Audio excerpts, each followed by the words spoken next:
in contrast to how you were just describing high-speed rail in China and the kind of resilience of it, this struck me as a very British story.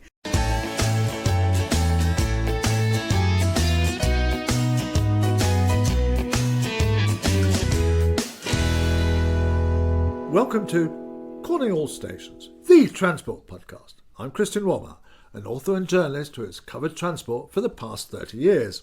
In every episode, we try to keep you up to date with the most engaging news stories, policy developments, and interviews in the transport world. And with me is my regular co-presenter, Mark Walker, who has spent decades looking at transport policies and legislation. So, Mark, what's on today? Hello, Christian, and hello to our listeners. We're going to be reporting back, or you are, from your latest interesting trip to look at high-speed rail, in this case to China, from where you just returned. And we'll also be exploring the issues around the recent fire at Heathrow Airport and what's been learned from a hearing by the House of Commons Transport Committee into the fire and the reasons that the airport was closed. So, Christian, loyal listeners will know that you've been touring the world, exploring the potential of, and reality in some cases, of high-speed rail. You've just got back from an extensive tour of the People's Republic of China. And which cities did you visit? Well, I went to Beijing, and then I went to Tsingtao, which is where the beer comes from, actually, and gosh, I had lots of beer there, but that's another story. And then I went up to Harbin, which is in the north, that I've always been interested in because it was actually established by the Russians, who used it as a sort of diversionary route and quicker route for the Trans-Siberian in 1901. They opened that up. Harbin had been a little fishing village. It's now got a population of about 10 million. As almost every city in China does. And then I went to Changchun. So both Changchun and Tsingtao I went to because they have huge factories making the high-speed rail trains and also lots of other things. And Christian, what are your first and biggest impressions from seeing high-speed rail in China? Well, I must say, Mark, I was completely blown out. I mean, look, I knew the numbers before I went. I knew that they've got 48,000 kilometres of high-speed rail. And they're hoping to have 70,000 by 2035. And note, they only started in 2007 with a 100-kilometre line between Beijing and Xinjiang. And so I was expecting to be kind of impressed. But gosh, when you start kind of thinking about that, when you start thinking about 48,000 kilometres, 30,000 miles, right? That's nearly 3 times the whole British rail network. And this is just an addition, right? The high-speed rail network is completely and utterly separate from the existing network. So this is an overlay on everything that was there previously. It's a completely different system, right? Occasionally you run over the other system on a flyover and you see the old system, which has about 120,000 kilometres, and it runs these kind of smart green trains pulled by locomotives. But the high-speed trains never go on the old tracks, right? And so sometimes they share stations, but they are completely separate all the time because they have a different signalling system for a start, and it's built as a separate system. So first of all, there is that. I mean, just the sheer space. And then secondly, there's the fact of how many trains they're building. And they've got 4,380 trains on the network. That's not coaches. That is 8 coach sets on the network. Run that number past us again. 4,380. And right? These are the high speed. These are just the high speed stock. So built over the last 20 years, it was about 30 different types because they have various types that they've developed over the years. They're mainly now focused on a model called Fuxing, Fuxing, and they built about 1,000 of those. But in all, they have 4,380, and so some are kind of suitable for the desert, some are suitable for the very cold weather up north, and so on. So they have kind of various different models, and they've gone at various speeds, but now they're settled on essentially a 350 kilometre hour model, which runs most of the time at 300. So there is that. So they have about 70% of the world's high-speed rolling stock and about 70% of the mileage or route mileage of high-speed rail, right? But then you think, before I went, people said, oh, well, they've cut a lot of corners. It's probably kind of done on the cheap. Oh, it's, they use slave labour, which is completely untrue. Oh, they've, there's safety risks and so on. None of this is true. This is a really impressive network. I mean, so when you go on the trains, and they're quite full, they have 10 million people a day using these just the high-speed trains. That's about 3 billion, just over 3 billion a year. Right? Okay, that's a mind-boggling. That's a mind-boggling. That's more people than use the British Rail network, kind of, so they're fairly full. I mean, particularly I went on lines that were quite well used, and on one we were literally got the last seats available. It was clear that it was absolutely jam packed. Is seating compulsory? Yes, no, it's absolutely. You only get on with a reservation. Right. Absolutely, no people hanging around in the corridors. And the booking system is interesting. I'll just tell you about that. But so. What was most impressive was the way these trains run, right? Of course, they run fast and they run, they're reliable and whatever, but they are so smooth. I mean, you could do the old threepenny bit test and the threepenny bit would not actually move, right? It would just stay, the coin would stay on its side. And for honestly, younger listeners, a threepenny bit was a 12-sided coin in currency. Absolutely. In previous decades. Until 1971. Yes, and it had 12 sides, so you could stand it on the edge. A lovely little coin. And so in the whole time I was on these trains, and I spent probably about 15, 16 hours on the trains. I did 3 or 4 really quite long journeys. There was never a jolt. There was never a bump. There was never kind of any vibration. There was never anything at all. I mean, it was much smoother than Eurostar or any of the TGV or whatever around Europe, right? And then the emphasis on safety is extreme, right? Every railway manager I talked to said, I asked what did you find most difficult in your job? What did you find most hardest? And they say safety. We are constantly worried about safety. And so there was a crash in 2011 where there was quite a lot of sloppiness. It was slightly unclear. Something went wrong with the signalling. There was a train that was stopped. There was a lightning strike, and another train came along, not at 300, but at 66 kilometres, about 60 miles an hour, and smashed into this train that had stalled, right, and killed 40 people. And then they covered it up. They buried the train kind of straight afterwards, there's even apparently some of the victims were buried with the train, and they covered it up. They sacked some party officials and so on. But clearly, even though they might have covered up the whole thing, they have learned the lessons of this. And there hasn't been an accident since. And there's probably 2,500 trains a day running on this system. So there's no doubt that they learned the lessons from that, and they're not cutting any corners. And then the way you travel on it is incredibly controlled, right? I mean, basically, they don't really issue tickets anymore. So you book through, if you're Chinese, you book through your ID card, and people just show their ID cards into the machines as they go on the train. Right. They just kind of flash their ID cards.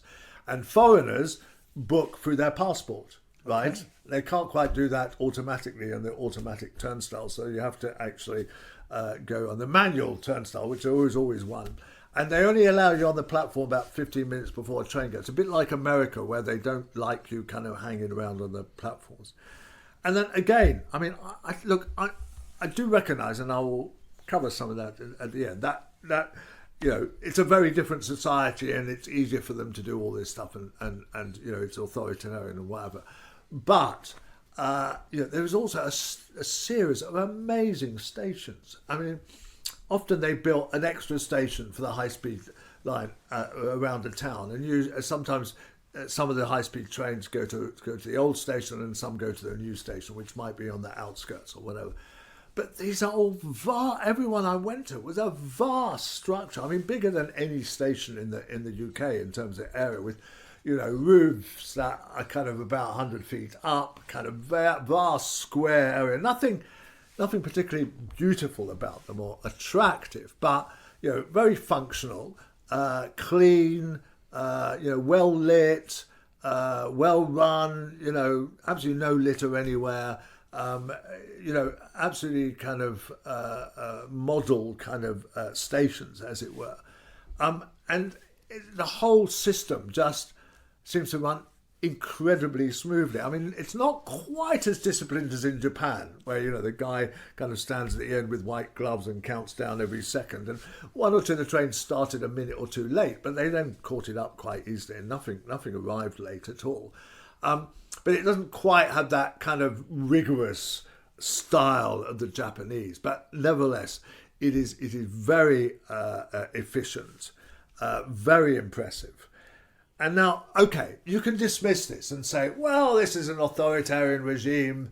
They can get away with building stuff that, they don't have to have consultation, and there's certainly no back tunnels on any of the lines. Certainly what people say, isn't it? People would say this. Only China could build a network like this and so on. And look, I do accept that, they don't have democratic constraints, but you just have to be impressed with the scale of what they've done, the way they do it, the project management, the acquiring the materials, in developing the technology, organising the actual construction, getting enough cement to do it, And a lot of the trains are on stilts, right? They're sort of raised about 10 feet above the ground.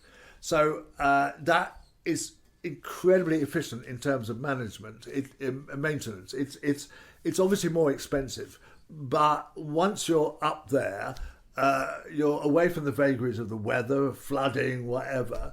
The drainage for the ballast is much easier to fettle the ballast. It reduces the land take, because actually underneath you can use it. You don't have to build expensive overbridges and stuff. So they've decided to go for this, kind of idea of being raised above the ground. It gives you a nice view as well, although there isn't much to see in much of the China that we went. The whole thing is a brilliant conception, and yes, they're an authoritarian kind of nation, but you still just have to admire the scale and the imagination to do this, the efficiency with which it's run, the efficiency with which it has been built, the relative cheapness. They tell me that it's between about 12 and 20 million pounds per kilometre, and HS2 was originally kind of going to be 50 or 60, and now might be something like 100.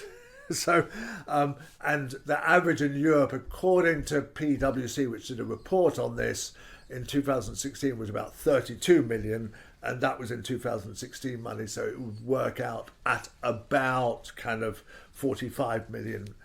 So it's less than half the price. But nevertheless, that does mean they've spent something like 1,200 billion pounds on this. Now, in making such a huge investment, there were presumably some policy objectives that they were pursuing at the time. Did you absolutely. Get a sense No, of what I did get quite a lot of sense of that, right? So they only went over to this policy. There was one guy, Mr. Liu, who was railways minister in the mid-2000s, and he pushed for this policy, and he built that first line, this 100-kilometre long line, as a demonstration project. And he had to battle against people bidding for maglev, including the then Prime Minister, who was Sorry? Interesting. Yeah, no, who was a prime minister at the time, who was the mayor of Shanghai, and of course had got the first maglev, and so they were pushing for maglev, and then other people were pushing for aviation. Right. But this came at a time, I think they were stimulated by the fact that they realised that, having kind of built China for 20, 30 years, the economy was built on the idea of motorization, right? And they came to the realization that we could have told them right at the beginning that you can't do everything by a road, and therefore they had to do something to get people around other than roads. Aviation is rather expensive and elitist, and very environmentally degrading.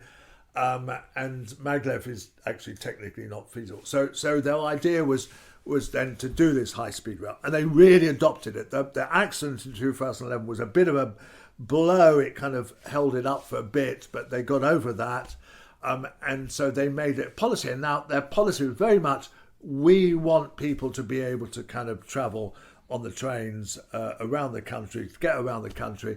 We're doing this as a demonstration of our kind of socialist principles or whatever, because, gosh, it's not very socialist there. They have no national health service, for example, no free university education. They're, not a great welfare system. So it's, so they're an interesting twist on the Marxist-Leninist paradigm. Yes, it's not quite a communist paradise anymore, or if it ever was. But that is part of the ethos.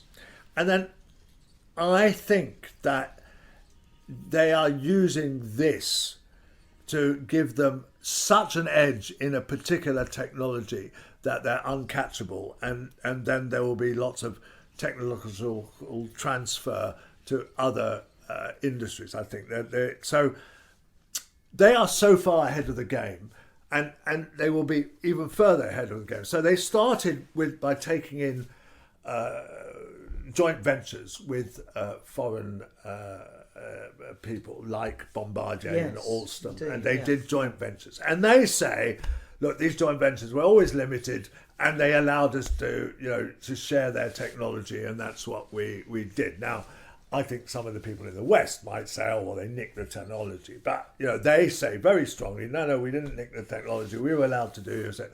So then they said, okay, we learnt about that technology, and then we digested it. They used these three words: learning, digesting, and innovation. So they digested it, and they kind of then adapted it for their own use.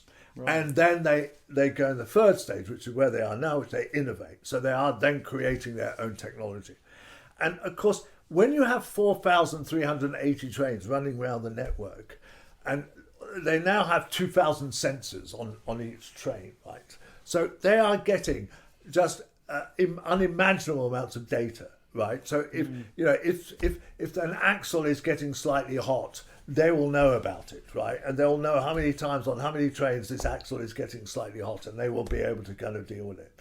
So this will give them a technological advantage that is uncatchable, because they have so much information, so much testing of the real world experience of the real world the experience of the operation, that it's very difficult to see how I mean, the TGV probably, I don't know, has 250 trains, in France, and probably, a couple of 100, 300 in Spain or whatever. But when you've got 4,380 trains around the system, it just gives you such a leadership. So I went round a couple of the factories, and my God, they're impressive. In one of them, they had 39 different test rigs of various kinds: vibration, noise, axle wear, a bogie use, all sorts of kind of test rigs, which are in use kind of, to all the time to kind of, improve the product. And so, they're technologically, they are going to be ahead of anybody else. So, look, I know I'm sounding like a kind of advertisement for a minute, and I recognise that, some of the methods they probably got to get here, might have been a bit underhand, that, it might not be as perfect as it seems. They might have problems ahead and so on, right? And, money is no object in a way that the state has decided to do this. So they're running now lines to towns that they know will never be profitable, right? But it's part of what they're doing for the people, as it were. They recognise the kind of externalities of that, and they recognise that there's social value to that, and they understand that. Whereas Shanghai, Beijing has 50 trains a day in each direction, clearly makes a huge amount of profit, and so they will then be able to transfer. The prices are not bad. They for a 4-hour journey, 35 quid in second class, about double that in first class, which actually only gives you a wider seat, and then quadruple that, so it's about 140 quid in business class, which has a separate little pods that you can kind of almost sleep in, and they give you a meal and so on. So business class is more expensive and more luxurious than first class. But so this is something that it's easy to suggest that I've been taken in by this and that it's not as good as it seems. But you'd really have to kind of try and convince me that this is not the case. I was beyond impressed. Now, all of this, of course, all of your recent trips that we've covered on the podcast are building up towards a book. That's right. Yes, High Speed Rail. Tracks to the Future is the title. And I'm doing a piece for the Financial Times, actually, on this China stuff.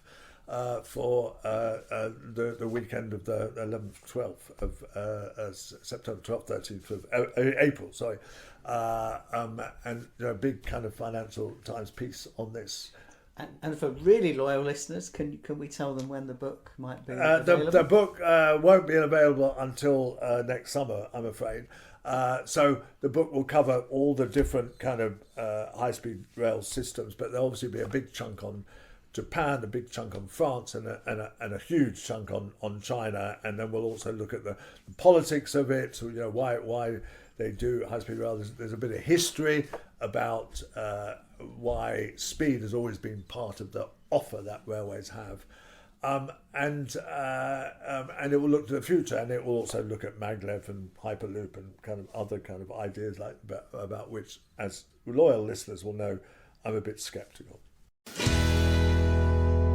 Christian, you left the UK to depart for your visit to the People's Republic of China just hours before Heathrow Airport ground to a standstill. Absolutely. I missed it by literally 2.5. The fire started at 11:30. My flight left at 9 o'clock. So they did get all the flights that day away. But I nearly booked it for the next day and I would never have got there. So I feel very lucky. Otherwise, all my appointments, the whole thing would have been messed up. So a narrow escape when it came to your itinerary, but a massive story in terms of the impact on people flying, on the economy, on the aviation business.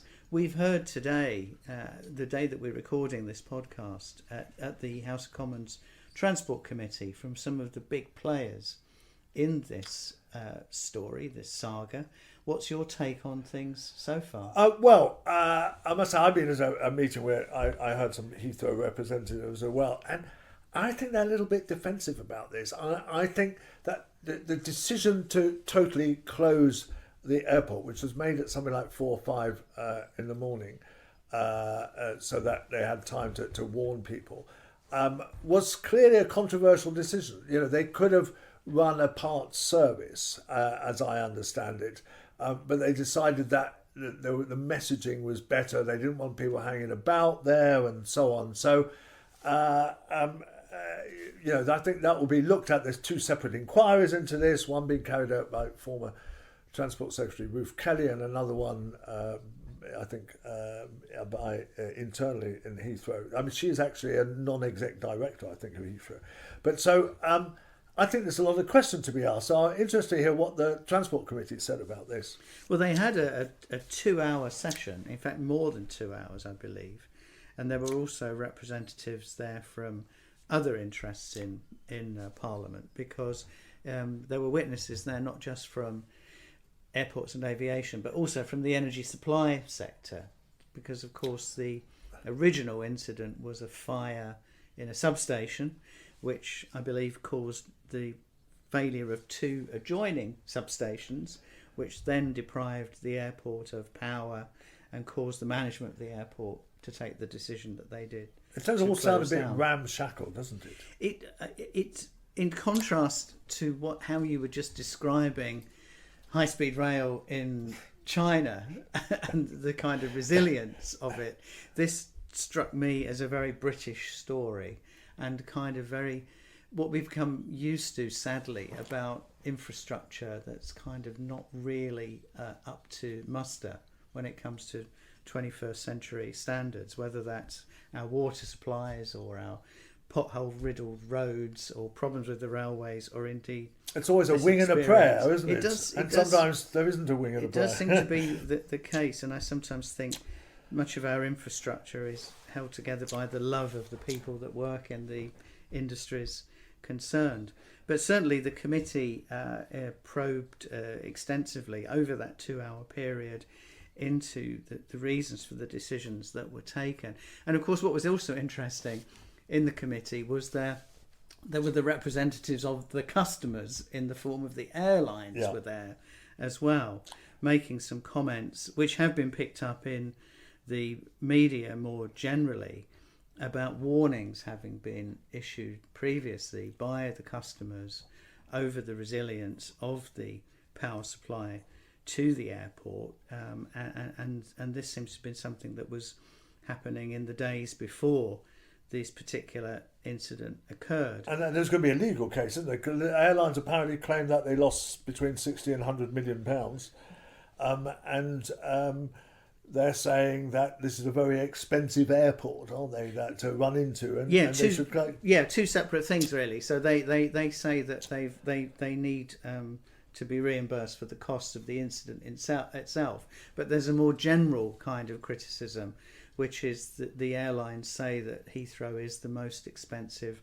airport in Europe, or possibly even the world, to use when it comes to the access, the landing and takeoff charges that are levied on them as customers. So, and I suppose any of us that paid for any service, or we were paying kind of top dollar, might expect that there would be a certain level of resilience available to it. So these were some of the issues that were explored, and of course the committee also took the opportunity to say, well, Heathrow Airport, you're being invited by the UK government to expand further and potentially build a 3rd runway, which we know that the government supports in principle. But how will you deal with all those underlying They'll need some more substations issues? Yes. Absolutely. So who's going to pay for that? A bit more juice in the system, I think.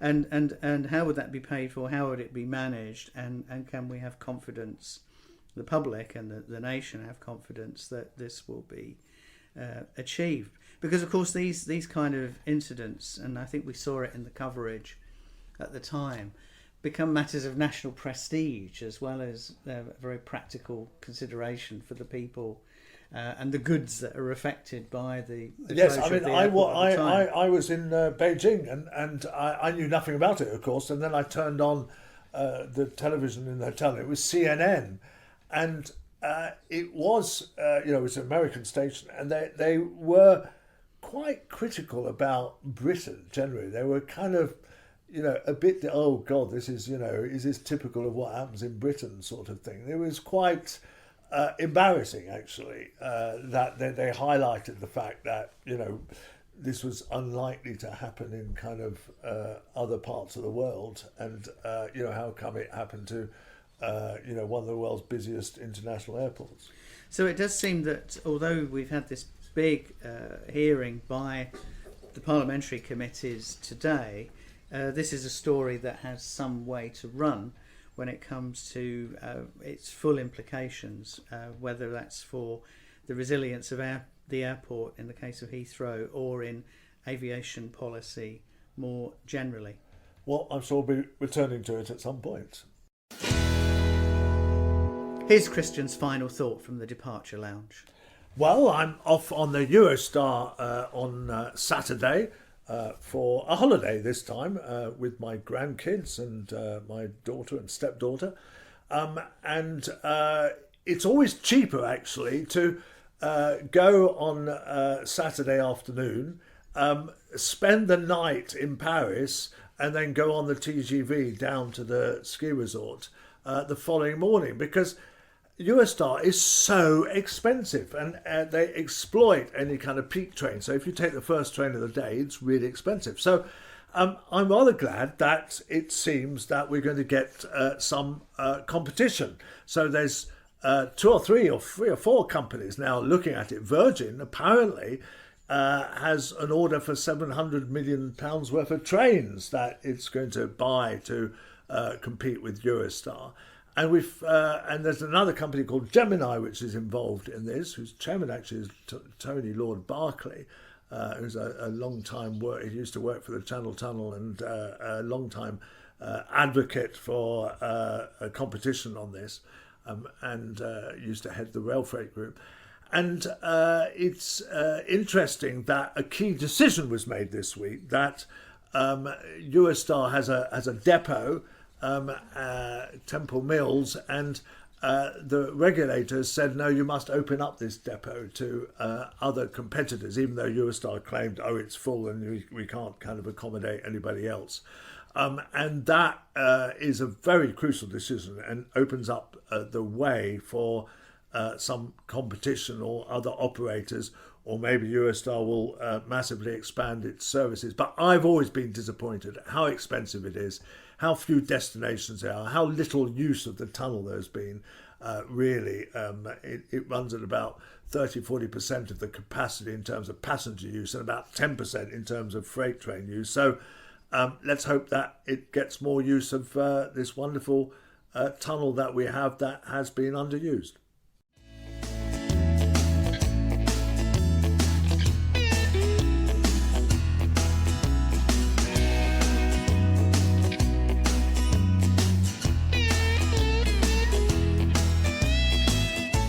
Calling All Stations, the Transport Podcast with Christian Walmart, is produced by Cogitamus Limited, a leading provider of public affairs consultancy services in the sector. We hope you've enjoyed this episode. If you have, please consider giving us a 5-star rating with whichever platform you use. Do follow us on social media channels, including Blue Sky, Facebook, and X, formerly known as Twitter. Our handle on X is @AllStationsPod.